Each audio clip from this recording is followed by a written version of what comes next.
ఓం సద్గురవే నమః. కఠోపనిషత్తులో పూర్వరంగంలో శైశోపాధ్యాయిక అనే దీని గురించి మనకి చెప్తున్నారు, తెలుసుకుందాం. మంచి శిష్యుడు, మంచి ఆచార్యుడు ఇందులో మనకి కనపడతారు. అంటే బ్రహ్మ విద్యకు కావలసింది శ్రద్ధ, జిజ్ఞాస, ప్రలోభాలు. భూతాలుగా మన ముందు మనోహర లాస్యం చేస్తూ ఉంటే శ్రద్ధ సన్నగిలుతుంది, జిజ్ఞాస అడుగంటిపోతుంది. వికారహేతౌ సతి విక్రియంతే ఏషాం న చేతాంసి అన్నట్లుగా ఎన్ని ప్రలోభాలను చూపించినా వాటి వైపు మొగ్గకుండా మోక్ష రహస్యమే కావాలని పట్టుపడతాడు నచికేతుడు. శిష్యుని వైఖరికి ఆదర్శంగా నిలిచిన వాడు నచికేతుడు. అంటే శిష్యుడు అంటే నచికేతుడిలాగా ఉండాలి. నచికేతుడు మోక్షం గురించి తెలుసుకోవాలి అనుకున్నాడు. దాని యందు శ్రద్ధ, జిజ్ఞాస ఉంది.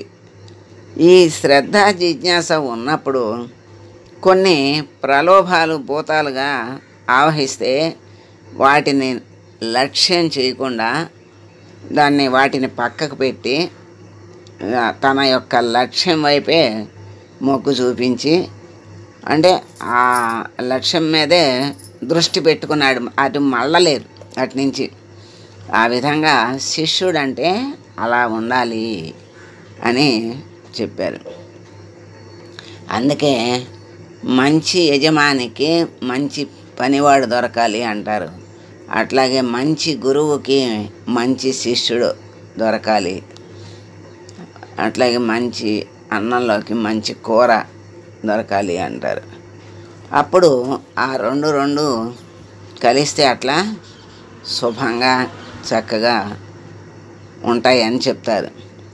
నచికేతుడు ఎంత మంచి శిష్యుడో యముడు అంత మంచి ఆచార్యుడు, అంటే గురువు. శ్రద్ధ, దృఢిమ, జిజ్ఞాస, గరిమ శిష్యునిలో పరితృప్తి మేరకు పరికించి కానీ ఉపదేశింపకూడదు. అంటే వాళ్ళల్లో ఎంత శ్రద్ధ ఉంది, ఎంత ఓర్పు ఉంది అనేది పరీక్షించి చెప్పాలి అని చెప్తున్నాడు. అట్లా ఆయన పరీక్షించాడు. అందుకే అక్కడ ఎంత పరీక్షకైనా నిలబడ్డాడు నచికేతుడు. నిలబడి తన యొక్క లక్ష్యాన్ని నెరవేర్చుకున్నాడు. అట్లా ఆ శిష్యుని యొక్క స్థాయిని, తన లక్ష్యాన్ని వాటిని పరీక్షించి కానీ ఉపదేశించకూడదు అని చెప్తున్నాడు. అందుకే చిరశుశ్రూషలు నియమనిష్టలు ఏర్పరిచారు. నచికేతుని అంతరంగపు లోతును తెలుసుకున్నాడు యముడు. మర్మాలు లేవు, మాలిన్యాలు లేవు, యోగ్యతేమో ప్రస్ఫుటంగా కనపడింది. చెప్పనుగాక చెప్పనన్నాడు యముడు. ఇట్లాంటి యోగ్య శిష్యుడు తనకు లభించటం తన యొక్క నోముల ఫలము అనుకున్నాడు చివరికి యముడు. అలనాడు అరణ్యాల తృణశయనాల పరుండిన రామచంద్రుని నిదురలేప దరిచేరి అట్టే అతని ముద్దులకు మోము చూచి, ఓయమ్మ కౌసల్య, ఎంతటి గొప్ప బిడ్డను కన్నావు గదవే అని విశ్వామిత్రుడు మురిసిపోయాడట.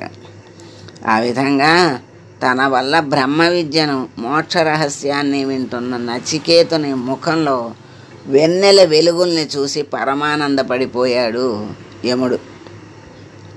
నీ వల్ల మీ పూర్వులు సరే ఉత్తరోత్తరులు సర్వులు తరించారయ్యా.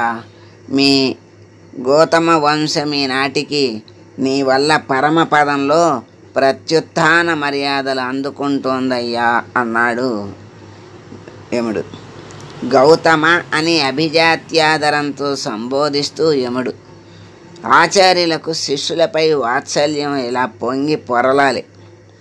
అంటే ఆయన వల్ల, ఆ శిష్యుడి వల్ల పూర్వులు తరించారు సరే, మరి వచ్చేవాళ్ళు కూడా రాబోయే తరాలు కూడా తరించారయ్యా అని చెప్తున్నాడు అనమాట. ఎట్లా బోధించాడో చెప్తున్నారు. బోధన శైలి. తాను బోధించదలుచుకున్న దాని సినాప్సిస్ ముందు చెప్పి అందులోని ఒక్కొక్క ప్రధానాంశాన్ని విశ్లేషిస్తూ వివరిస్తూ ప్రశ్నలు వేసుకుంటూ సమాధానాలు చెప్పుకుంటూ బోధించటం యముని ధోరణిలో కనపడుతుంది. ఏ కాలపు ఆచార్యులు అనుసరించదగిన బోధనా ప్రణాళిక కటవల్లిలో కనిపిస్తుంది. వివృతి వైఖరి. ఆచార్యుల వారు వెనకటి ఈశముండక వివృత్తుల వలనే ఇందులో కూడా ప్రతి మంత్రానికి ప్రతి పదార్థం వ్రాసి తరువాత వివరణ ఇచ్చారు. ఆవశ్యకమైన చోట సులభంగా తెలిసేటట్టుగా విశదంగా పరిమితంగా చర్చలు చేశారు. సవరణలు. రంగరామానుజ భాష్యాన్ని అనుసరించే తాము వివృతిని సంతరించిన రంగరామానుజులు భాష్యకారుల శృత ప్రకాశకారుల అభిప్రాయాలకు విరుద్ధంగా వెళ్ళిన తావుల వాటిని నిరుద్వేగంగా సోపపత్తికంగా సవరించారు. మొదటనే విన్నవించాను, ఉపనిషద్వాఖ్యాన వైఖరి ఏ సంప్రదాయంలోనైనా సరే తత్సూత్ర భాష్యానుగుణంగానే సాగాలని. ఈ అభిప్రాయంతోనే వివృత్తికారులు ఆయా స్థలాల్లో రంగరామానుజుల్ని సవరించారు. శంకర భాష్య పరామర్శ. రామానుజ భాష్యానుగుణంగా తాము వివృత్తి వ్రాస్తున్న పట్టైన తావుల శ్రీ శంకరుల అభిప్రాయాలను వారి నిర్వాహాలను పరామర్శించి అందులోని లోటుపాటులను సోపపత్తికంగా ఎత్తి చూపారు. గౌరవాదరాలకు మర్యాదలకు ఔచిత్యానికి ఎక్కడా వీసమెత్తు భంగం రానీయకుండా. చర్చలు సమాధానాలు. స్వర్గం అంటే ఏమిటి? ప్రేతే అంటే అర్థం ఏం చెప్పాలి? ఇక్కడ నచికేతుడికి కలిగిన సందేహం ఏమిటి? జీవేశ్వరులు భిన్నుల అభిన్నుల? వైకుంఠం వేరే లేదా? మోక్షం అంటే తాము బ్రహ్మ అయిపోవడమా? త్రినాచికేత శబ్దానికి అర్థం ఏమిటి? వంటి ప్రశ్నలు వచ్చినప్పుడు వాటికన్నిటికీ అవసరమైన ప్రామాణికమైన సువిశదమైన పరిమితమైన వివరణ చక్కగా ఇచ్చారు. అట్లాగే బాధితానువృత్తి, ఉపదేశానుపపత్తి వంటి శాస్త్రీయ విషయాలను కూడా సందర్భాన్ని బట్టి ప్రస్తావించి చక్కగా తెలిసేటట్టుగా తెలియజేశారు. భాష్యకారులే ప్రమాణం. వీలైనంత వరకు శంకరులతో రంగరామానుజులు భేదించిన చోటు అన్నిటా ఆ భేదానికి కారణమేమిటో, ఈ అర్థంలో ఔచిత్యం ఏమిటో చెప్పడమే కాదు, రంగరామానుజులు భాష్యకార విరుద్ధంగా వ్రాసినప్పుడు అది సరికాదని భాష్యానుమతమైన అర్థాన్ని అక్కడ నిర్ణయించి చెప్పారు. ఇది ఇంతవరకు ఈరోజు తెలుసుకున్నాం.